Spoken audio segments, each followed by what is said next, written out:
ಅರ್ಜುನ್ ಮತ್ತು ಸ್ವಾತಿ ಇಬ್ಬರು ಮೊದಲಿಂದಾನು ಸ್ನೇಹಿತರಾಗಿರ್ತಾರೆ. ಅವರಿಬ್ಬರು ಎಷ್ಟು ಕ್ಲೋಸ್ ಆಗಿರ್ತಾರೆ ಅಂದರೆ ಎರಡು ದೇಹ ಒಂದೇ ಜೀವ ಆಗಿರ್ತಾರೆ. ಎಲ್ಲಿಗೆ ಹೋಗೋದಾದರೂ ಒಟ್ಟಿಗೆ ಹೋಗ್ತಾ ಇರ್ತಾರೆ. ಒಂದೇ ಆಫೀಸ್ನಲ್ಲಿ ಕೆಲಸ ಮಾಡ್ತಾನೂ ಇರ್ತಾರೆ. ಅವರಿಬ್ಬರನ್ನ ನೋಡೋರೆಲ್ಲ ಪ್ರೇಮಿಗಳು ಅಂತಲೇ ಹೇಳ್ತಾ ಇದ್ರು. ಅರ್ಜುನ್ ಮತ್ತು ಸ್ವಾತಿ ಪ್ರೀತಿ ನಿವೇದನೆ ಮಾಡ್ಕೊಳ್ದೇ ಇದ್ರೂ ಅವರಿಬ್ಬರು ಪ್ರೇಮಿಗಳ ಥರನೇ ಇರ್ತಾಯಿದ್ರು. ಕೆಲವೊಬ್ಬರು ಹಾಗೆ ತಮ್ಮ ಪ್ರೀತಿನ ಹೇಳ್ಕೊಳ್ಳೋದಿಲ್ಲ, ಆದರೆ ಅವರಿಬ್ಬರು ಕೂಡ ಒಬ್ರಿಗೋಸ್ಕರನೇ ಬದುಕ್ತಾ ಇರ್ತಾರೆ. ಈ ವಿಡಿಯೋ ನೋಡೋಕ್ಕಿಂತ ಮೊದಲು ಡಿಸ್ಕ್ರಿಪ್ಷನಲ್ಲಿ ಫೇಸ್ಬುಕ್ ಪೇಜ್ ಲಿಂಕ್ ಹಾಕಿದ್ದೀನಿ, ದಯವಿಟ್ಟು ಫಾಲೋ ಮಾಡಿ, ಸಪೋರ್ಟ್ ಮಾಡಿ. ಏಯ್, ನಮ್ಮ ಹುಡುಗನ ಪಕ್ಕ ಬಂದು ನಿಂತಿದ್ಯಾ? ಸ್ವಲ್ಪ ಡಿಸ್ಟೆನ್ಸ್ ಮೇಂಟೈನ್ ಮಾಡು. ಏಯ್, ಯಾಕೆ? ಏನಾಯ್ತೆ ನಿನಗೆ? ಪಾಪ ಸುಮ್ಮನೆ ನಿಲ್ಲೋ ಹಾಗೂ ಇಲ್ವೇನೆ? ಇಲ್ಲ ಕಣೋ, ನಿನ್ನ ಪಕ್ಕ ಯಾರೂ ನಿಲ್ಲೋ ಹಾಗಿಲ್ಲ. ನಿಂತ್ರೆ ನಾನೇ ನಿಲ್ಲಬೇಕು. ಏನು ಅವಳಿಗೆ ಸಪೋರ್ಟ್ ಮಾಡಿ ಮಾತಾಡ್ತಿದ್ಯಾ? ಏನು ಕತೆ? ಏನಾದರೂ ಪ್ರೀತಿ ಪ್ರೇಮ ಅಂತ ಆಗ್ತಿದ್ಯಾ ಅವಳ ಮೇಲೆ? ಹೇಗೆ? ಅಮ್ಮ ತಾಯಿ, ಹೋಗಿ ಸುಮ್ಮನೆ ತಲಹರಟೆ. ಅರ್ಜುನ್, ನಿನಗೆ ಅವಳು ಕಂಡ್ರೆ ತುಂಬ ಇಷ್ಟ ತಾನೆ? ಹಾಗಿರುವಾಗ ಬಾಯ್ ಬಿಟ್ಟು ಹೇಳು. ಸುಮ್ಮನೆ ಅವಳು ಯಾರ ಜೊತೆ ನಿಂತ್ರೆ ನಿನಗಾಗಲ್ಲ, ಯಾರ ಜೊತೆನಾದರೂ ಮಾತಾಡಿದ್ರೆ ನಿನಗೆ ಹೊಟ್ಟೆ ಉರಿಯುತ್ತೆ, ನೀನು ಯಾರ ಜೊತೆನಾದರೂ ಮಾತಾಡಿದ್ರೆ ಅವಳಿಗೆ ಹೊಟ್ಟೆ ಉರಿಯುತ್ತೆ. ಯಾಕೆ ಬೇಕು ಇದೆಲ್ಲ? ಡೈರೆಕ್ಟಾಗಿ ಹೋಗಿ ಪ್ರಪೋಸ್ ಮಾಡುತ್ತಾನೆ. ಹೇ, ನನಗೂ ಪ್ರಪೋಸ್ ಮಾಡಬೇಕು ಅಂತಾನೆ ಆಸೆ ಇದೆ ಕಣೆ. ಆದರೆ ಅವಳು ನನ್ನ ಬರೀ ಫ್ರೆಂಡ್ ಥರ ನೋಡ್ತಾ ಇದ್ರೆ ಆಮೇಲೆ ಫ್ರೆಂಡ್ಶಿಪ್ ಕೂಡ ಹಾಳಾಗುತ್ತೆ ಅನ್ನೋ ಭಯ ಕಣೆ. ಹೌದಾ? ಹಾಗಾದರೆ ಒಂದು ಕೆಲಸ ಮಾಡು ಅರ್ಜುನ್. ನಾಳೆ ಹೇಗೂ ಏಪ್ರಿಲ್ 1 ಅಲ್ವಾ? ಹಾಗಾಗಿ ನಾಳೆನೇ ಹೋಗಿ ಪ್ರಪೋಸ್ ಮಾಡು. ಅವಳೇನಾದ್ರು ಒಪ್ಕೊಂಡ್ರೆ ಒಳ್ಳೇದು, ಇಲ್ಲ ಅಂದರೆ ಏಪ್ರಿಲ್ 1 ಅಲ್ವಾ, ಫೂಲ್ ಮಾಡಿದೆ ಅಂತ ಹೇಳಿಬಿಡು. ಅವಾಗ ಫ್ರೆಂಡ್ಶಿಪ್ಪು ಹಾಳಾಗಲ್ಲ. ಏನಂತೀಯ? ಕೀರ್ತಿ, ಅವಳೇನು ಅಷ್ಟೊಂದು ದಡ್ಡಿ ಅಂತ ಅಂದ್ಕೊಂಡಿದ್ಯಾ? ದಡ್ಡಿ ಅಲ್ಲ ಕಣೆ. ಏಪ್ರಿಲ್ 1 ಅಂತ ಅವಳಿಗೂ ಗೊತ್ತಾಗುತ್ತೆ. ಓ ಹೌದಲ್ವಾ? ಹಾಗಾದರೆ ಒಂದು ಕೆಲಸ ಮಾಡು ಅರ್ಜುನ್, ನಿನಗೆ ಮನೇಲಿ ಹುಡುಗಿ ನೋಡಿದ್ದಾರೆ ಅಂತ ಹೇಳಿಬಿಡು. ಆವಾಗ ಅವಳ ಫೀಲಿಂಗ್ಸ್ ಹೇಗೂ ಹೊರಗೆ ಹಾಕ್ತಾಳೆ, ಅವಾಗ ಗೊತ್ತಾಗುತ್ತೆ. ಹೇ, ಹೌದಲ್ವಾ? ಒಳ್ಳೆ ಐಡಿಯಾ ಕಣೆ. ನೀನು ಹೇಳ್ದಾಗೆ ಮಾಡ್ತೀನಿ. ಅರ್ಜುನ್ಗೆ ಸ್ವಾತಿ ಮನಸ್ಸಲ್ಲಿ ಇವನು ಇದಾನೋ ಇಲ್ವೋ, ಇವನ ಬಗ್ಗೆ ಯಾವ ಫೀಲಿಂಗ್ ಇದೆ ಅಂತ ತಿಳ್ಕೊಳ್ಳೋ ಮನಸ್ಸಾಗತ್ತೆ. ಯಾಕೆ ಅಂದರೆ ತನ್ನ ಪ್ರೀತಿನ ಹೇಳ್ಕೊಂಡ್ಮೇಲೆ ಅವಳ ಮನಸ್ಸಲ್ಲಿ ಆ ಭಾವನೆನೇ ಇಲ್ಲದೆ ಇದ್ದರೆ ಫ್ರೆಂಡ್ಶಿಪ್ ಕೂಡ ಹಾಳಾಗತ್ತೆ ಅನ್ನೋ ಭಯ. ಹಾಗಾಗಿ ಹೇಗಾದರೂ ಮಾಡಿ ಸ್ವಾತಿ ಮನಸ್ಸಲ್ಲಿ ಏನಿದೆ ತಿಳ್ಕೋಬೇಕು ಅನ್ನೋ ಪ್ರಯತ್ನ ಮಾಡ್ತಾನೆ. ಅಮ್ಮ, ಇವತ್ತು ನಾನು ಸ್ವಾತಿಗೆ ಪ್ರಪೋಸ್ ಮಾಡಬೇಕು ಅಂತ ಅಂದ್ಕೊಂಡಿದ್ದೀನಿ. ಅದಕ್ಕಿಂತ ಮೊದಲು ಚಿಕ್ಕದಾಗಿ ಒಂದು ಶಾಕ್ ಕೊಡಬೇಕು ಅಂತಲೂ ಅಂದ್ಕೊಂಡಿದ್ದೀನಿ. ಲೋ ಪಾಪ ಕಣ ಅವಳು, ಯಾಕೋ ಅವಳನ್ನ ಗೋಳು ಹೊಯ್ಕೋತೀಯ ನೀನು? ಅಯ್ಯೋ, ಹಾಗೆಲ್ಲ ಏನೂ ಇಲ್ಲಮ್ಮ. ಸರಿ, ನಾನು ಹೊರಡ್ತೀನಿ. ಆಫೀಸಿಗೆ ಲೇಟ್ ಆಗ್ತಾ ಇದೆ, ಆಯಿತಾ? ನೀನು ಹುಷಾರು. ಅರೆ, ಇದೇನು ಇದು? ದಿನಾಲು ಬೈಕ್ನಲ್ಲಿ ಬರ್ತಾ ಇದ್ದೋನು ಇವತ್ತು ನೋಡಿದ್ರೆ ಬಸ್ ಸ್ಟ್ಯಾಂಡಿಗೆ ಬಂದಿದ್ಯಾ? ಅದು ನನಗಿಂತ ಮೊದಲೇ ಬಂದಿದ್ಯಾ? ಏನು ವಿಶೇಷ? ಹೌದು ಕಣೆ, ನನಗಿವತ್ತು ತುಂಬ ಸ್ಪೆಷಲ್ ಆಗಿರೋ ದಿನ. ಅದ್ರ ಬಗ್ಗೆನೇ ನಿನ್ನ ಹತ್ರ ಹೇಳಬೇಕು ಅಂತ ಬೇಗ ಬಂದೆ. ಹೌದೇನೋ?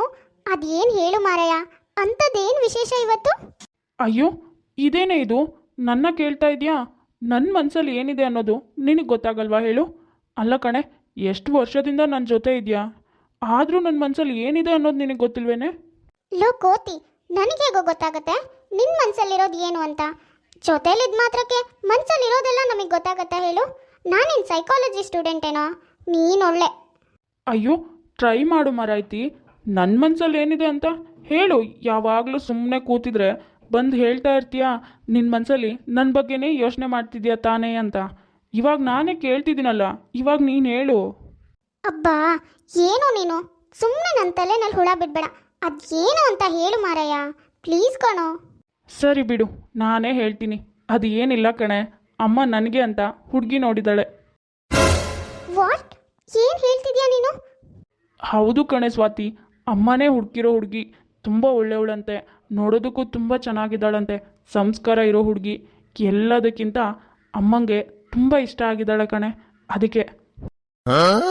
ಅಂದ್ರೆ ಆ ಹುಡುಗಿ ನಿನಗೂ ಒಪ್ಪಿಗೆ ಇದ್ದಾಳಾ?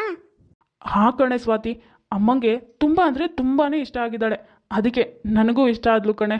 ಅಮ್ಮನ ಚೆನ್ನಾಗಿ ನೋಡಿಕೊಂಡ್ರೆ ನನಗಷ್ಟೇ ಸಾಕು ನೋಡು. ಏನು ಏನು ಹೇಳ್ತಿದ್ಯಾ? ಏನು ಹೇಳ್ತಿದ್ಯಾ ಅರ್ಜುನ್ ನೀನು? ಅಂದರೆ ಇಷ್ಟು ವರ್ಷ ನಮ್ಮ ಜೊತೆಗೆ ಅಷ್ಟು ಕ್ಲೋಸ್ ಆಗಿದ್ದಿದ್ದು ಅದೆಲ್ಲ ಇಷ್ಟು ಬೇಗ ಮರ್ತೋಯ್ತಾ? ಅಂದರೆ ಸ್ವಾತಿ ಮನಸ್ಸಲ್ಲೂ ನಾನಿದ್ದೀನಿ. ಸ್ವಾತಿಗೂ ನನ್ನ ಕಂಡ್ರೆ ತುಂಬಾ ಇಷ್ಟ ಇದೆ, ಅದಕ್ಕೆ ಬೇಜಾರು ಮಾಡ್ಕೊಂಡಿದ್ದಾಳೆ. ಒಳ್ಳೇದಾಯಿತು. ಇನ್ನೊಂದು 2 ದಿನ ಕಳೆದ್ರೆ ಅವಳ ಬರ್ತ್ಡೇ ಇದೆ. ಅಲ್ಲಿವರೆಗೂ ಹೀಗೆ ಆಟ ಆಡ್ಸೋಣ. ಅರ್ಜುನ್, ಏನು ಯೋಚನೆ ಮಾಡ್ತಿದ್ಯೋ? ನೀನೇನು ಮಾತಾಡ್ತಿದ್ಯಾ ಸ್ವಾತಿ? ನಾವು ಇಷ್ಟು ವರ್ಷ ಕ್ಲೋಸ್ ಆಗಿರೋದು ನಾವಿಬ್ಬರು ಫ್ರೆಂಡ್ಸ್ ಆಗಿರೋದಕ್ಕೆ. ಆದರೆ ನೀನೇನು ಇವಾಗ ಏನೇನೋ ಮಾತಾಡ್ತಾ ಇದೆಯಾ? ಅಂದರೆ ಇಷ್ಟು ವರ್ಷ ನೀನು ನನ್ನ ಬರೀ ಫ್ರೆಂಡ್ ಅಂತ ಅನ್ಕೊಂಡಿದ್ಯಾ? ನನ್ನ ಮೇಲೆ ಯಾವ ಫೀಲಿಂಗ್ಸ್ಲೂ ಇರಲಿಲ್ವಾ? ನಿಜ ಹೇಳು. ಅರೆ, ಇದೇನು ಮಾತಾಡ್ತಿದ್ಯಾ ಸ್ವಾತಿ ನೀನು? ಹಾಗೆ ನಿನ್ನ ಮೇಲೆ ಏನಾದರೂ ಫೀಲಿಂಗ್ಸ್ ಇದ್ದಿದ್ರೆ ನಾನು ಈ ಹುಡುಗಿನ ಯಾಕೆ ಒಪ್ಕೋತಿದ್ದೆ ಹೇಳು? ನನಗೆ ನಿನ್ನ ಮೇಲೆ ಯಾವ ಫೀಲಿಂಗ್ಸೂ ಇಲ್ಲ. ನೀನು ನನಗೆ ಒಳ್ಳೆ ಫ್ರೆಂಡ್ ಕಣೆ. ಯಾವತ್ತಾದರೂ ನಾನು ನಿನ್ನ ಜೊತೆಗೆ ಲವರ್ ಥರ ಇದ್ದೀನ ಹೇಳು? ಯಾಕೆ ನೀನು ಹೀಗೆಲ್ಲ ಥಿಂಕ್ ಮಾಡ್ತಿದ್ಯಾ? ನಮ್ಮಿಬ್ಬರ ಮಧ್ಯೆ ಇದ್ದಿದ್ದು ಬರೀ ಒಂದು ಒಳ್ಳೆ ಫ್ರೆಂಡ್ಶಿಪ್ ಕಣೆ. ಅಂದರೆ ಇಷ್ಟು ದಿನ ಅವನು ನನ್ನ ಪ್ರೀತಿ ಮಾಡ್ತಿದ್ದಾನೆ ಅನ್ನೋ ಭ್ರಮೇಲೆ ಬದುಕಿದ್ನ. ಅವನಿಗೆ ನನ್ನ ಮೇಲೆ ಯಾವ ಫೀಲಿಂಗ್ಸೂ ಇಲ್ಲ. ಹಾಗಾದರೆ ಛೇ, ನಾನು ಏನೇನೋ ಕಲ್ಪನೆ ಮಾಡಿಕೊಂಡು ಕಲ್ಪನೆಲೇ ಬದುಕ್ತಾ ಇದ್ದೀನಿ. ಆದರೆ ಇವನು ಇವಾಗ ಬೇರೆ ಯಾರನ್ನ ಮದುವೆ ಆಗೋಕ್ಕೆ ರೆಡಿ ಆಗಿದ್ದಾನೆ. ಛೇ, ಏನು ಯೋಚನೆ ಮಾಡ್ತಿದ್ಯಾ ಸ್ವಾತಿ ನೀನು? ಹಾಂ, ಏನಿಲ್ಲ ಅರ್ಜುನ್.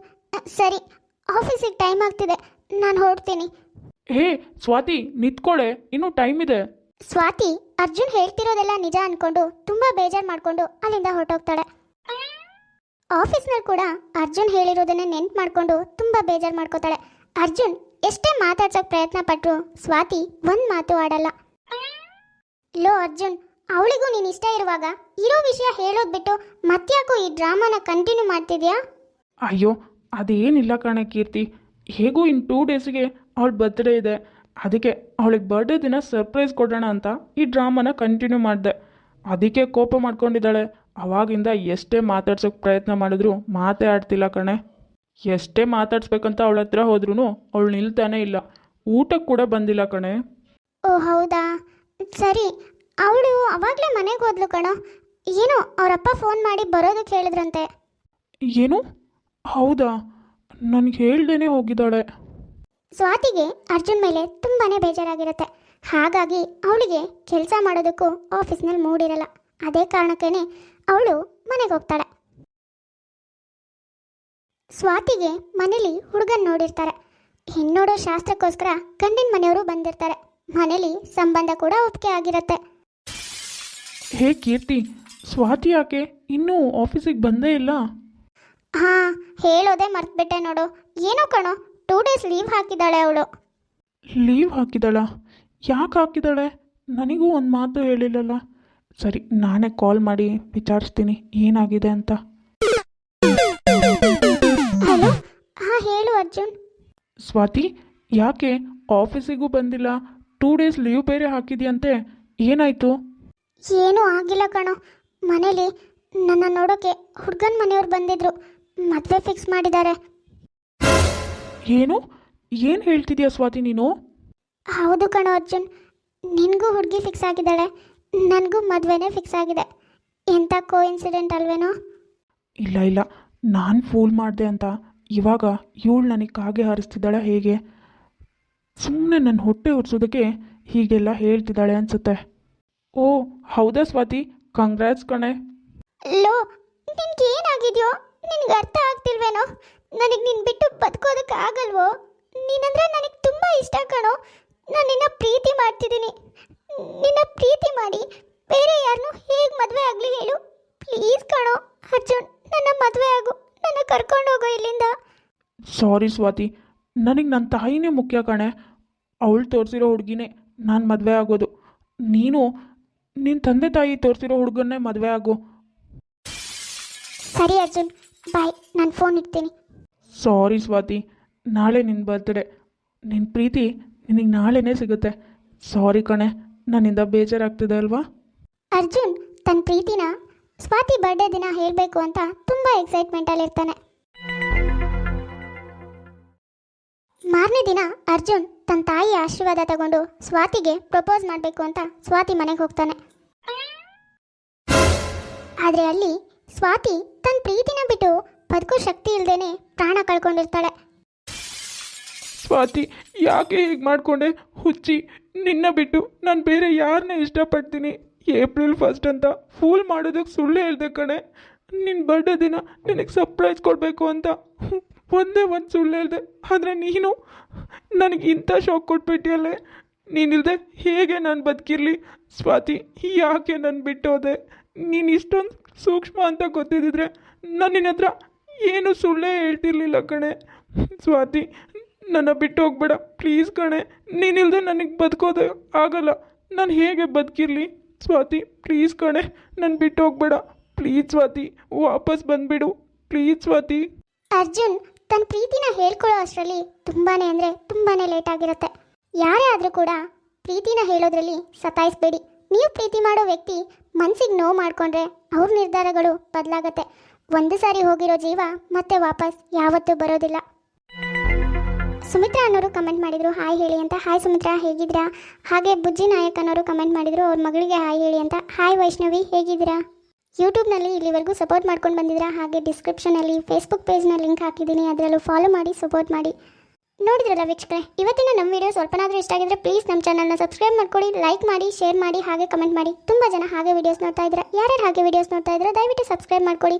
ಹಾಗೆ ಪಕ್ಕದಲ್ಲೇ ಇರೋ ಬೆಲ್ ಐಕಾನ್ನ ಕ್ಲಿಕ್ ಮಾಡಿ. ನಾನು ನೆಕ್ಸ್ಟ್ ಹಾಕೋ ಯಾವುದೇ ವೀಡಿಯೋಸ್ ಆದರೂ ನಿಮಗೆ ನೋಟಿಫಿಕೇಶನ್ ಬರುತ್ತೆ. ಸರಿ ವೀಕ್ಷಕರೇ, ನಾನಿನ್ನ ಹೊರಡ್ತೀನಿ. ನೆಕ್ಸ್ಟ್ ವೀಡಿಯೋದಲ್ಲಿ ಮತ್ತೆ ಸಿಗೋಣ.